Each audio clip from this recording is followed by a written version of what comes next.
Alright mga ka-tracker, nasa inyong harapan ang Isuzu Elf NKR mini dump truck, fully reconditioned. Ayan, ipakita ko lang sa inyo para magkaroon kayo ng idea sa mga ganitong unit. Ayan, kung naghahanap kayo ng ganitong unit, so ipakita ko lang to as a sample. So may-ari na nito, ipakita ko lang sa inyo. Ayan. So itong unit ay fully reconditioned Japan surplus truck, mini dump truck. Ang makina niya is 4HF1. Silipin natin mamaya. So ito yung unit, fully repaint.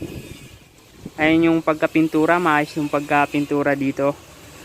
So ayan yung gulong, 5 stud, lock type, Dunlop. Ayan, may sukat na 7.0 R16. Ayan. So sa kanyang battery, bago na rin. So pag fully recondition, bago yung battery natin. Ito yung kanyang reserba. Ayan. Ito yung gulong sa likod. Ayan. Ayan yung chassis niya, camel type. Yung chassis. Ayan, sa kanyang dam, ayan, extended na to. Ito yung standard high side. Ayan yung pagkagawa. Ito yung likod. Ayan, may stepboard, bumper. Ayan. So yung kanyang taillight ayan, may guard para iwas basag. Ayan. Ito yung loob. Ayan, yung loob niya, pinturado.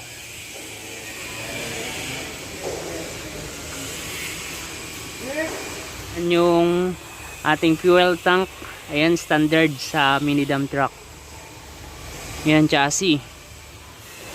Air cleaner, nandito yung air cleaner natin.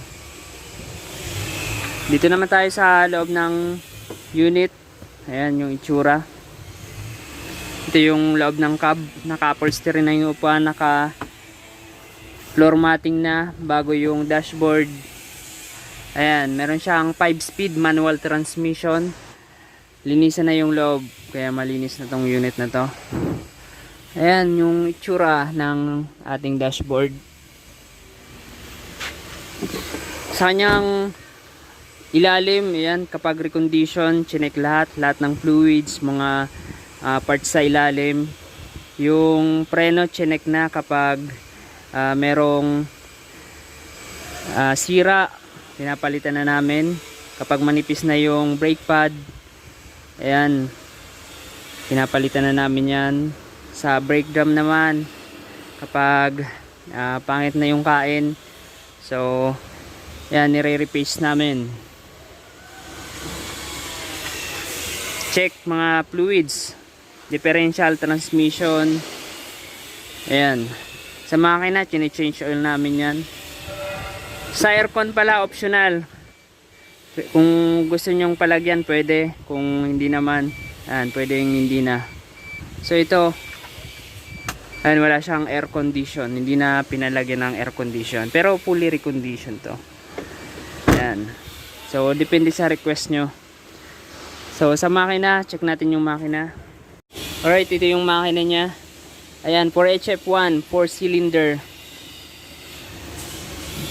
Naka inline injection pump, manual engine. Ayan. So ito, na-change oil na to. Ayan, maayos yung andar niya. Ayan yung itsura. Ayan yung itsura ng ilalim ng cabin.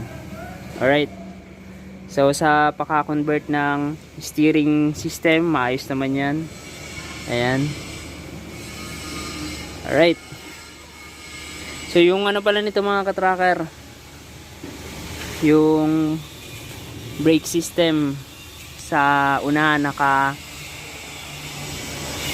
brake drum. Ayan.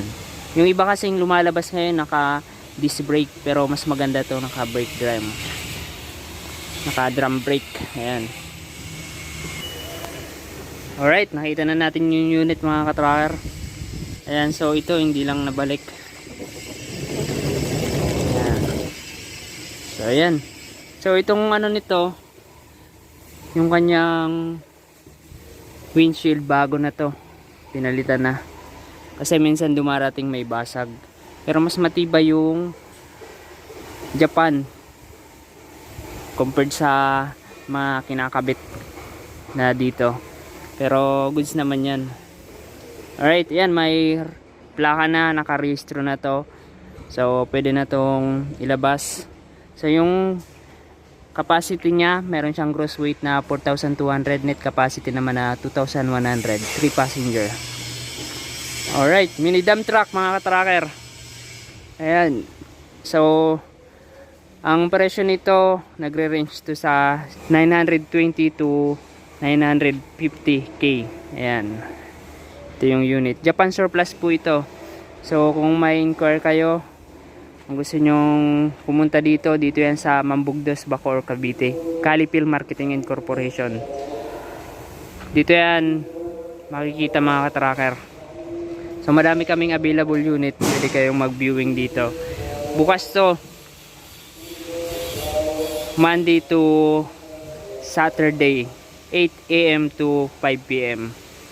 Ayan mga katracker, pwede kayong mag-inquire sa aking FB page, Tracker Moto. Ayan yung itsura. So dito mga katracker, kapag pipili kayo ng unit, hindi pa siya na-recondition. Ayan, mas maganda kasi dahil makikita nyo yung unit na kung ano yung itsura niya as original or ano yung status niya. Ayan, bago natin i-recondition. So depende kung anong gusto nyo yung gawin sa truck, kung anong specs ang nakalagay. Tapos yung presyo, yan, depende rin. Depende sa actual unit din. So yan mga ka-tracker. So dito ko na matatapusin tong video na to. Maraming salamat sa panonood. At kung hindi ka pa nakaka-subscribe, mag-subscribe ka na. At kung nagustuhan mo tong video na to, paki-like na rin. Like nyo na yan. Ayan. So ayan mga ka-tracker, maraming salamat.